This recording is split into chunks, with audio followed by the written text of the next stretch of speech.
and move on to David. Okay, I'll try to be interesting. Usually not, but I will try. This is David Church Rodriguez. I was in at almost the beginning of it. It was like a long time ago now, and I remember that I really liked the concept when I read about it. I don't know how it came to me. I think it was on Twitter, but I actually found it really interesting, and I actually love London as a city. It's not a place I would live in, but I love it. So it just kind of struck me. I mean, most of my story just came naturally,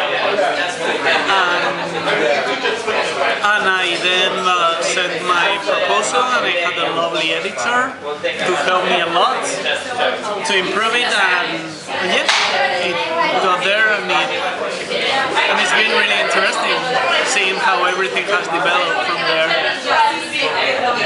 And one of your characters in your story ended up in a kind of unexpected place at the end. Without spoiling it, can you say what you thought about that?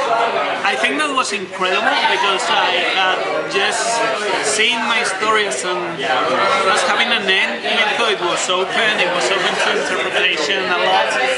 But I saw it as having an end, and seeing one of them actually coming back was kind of a shock and a surprise, and a nice surprise, you know. I really enjoyed it, and I really enjoyed the place he was in when it happened. It really made sense.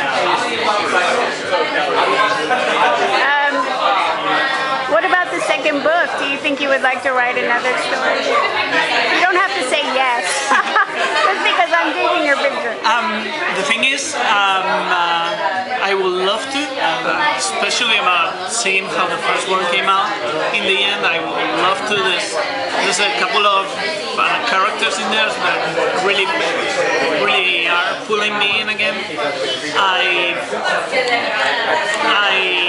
I would love to be in the second book. I don't know if it will happen because I don't know if I'm going to be good enough for the second one, but we'll see. Well, obviously,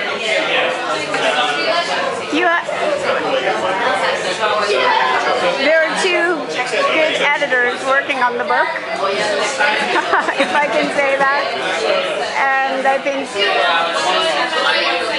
you know, we were able to make use of your first story because it was essentially a good story. The thing that is amazing to me about it is that English is not your native language. Sorry? The thing that is amazing to me about it is that English is not your first language. It's actually strange because it's like my second first language.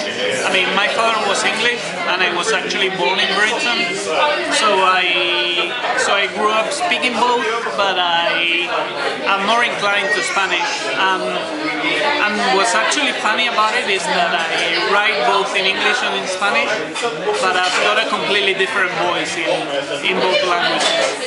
Like when I'm writing in English, I tend to. I used to be more close to Palahniuk or writers with a bit more of who were a bit more aggressive.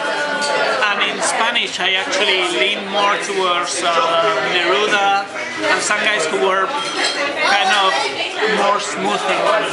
So it's strange because I find myself thinking differently in both languages.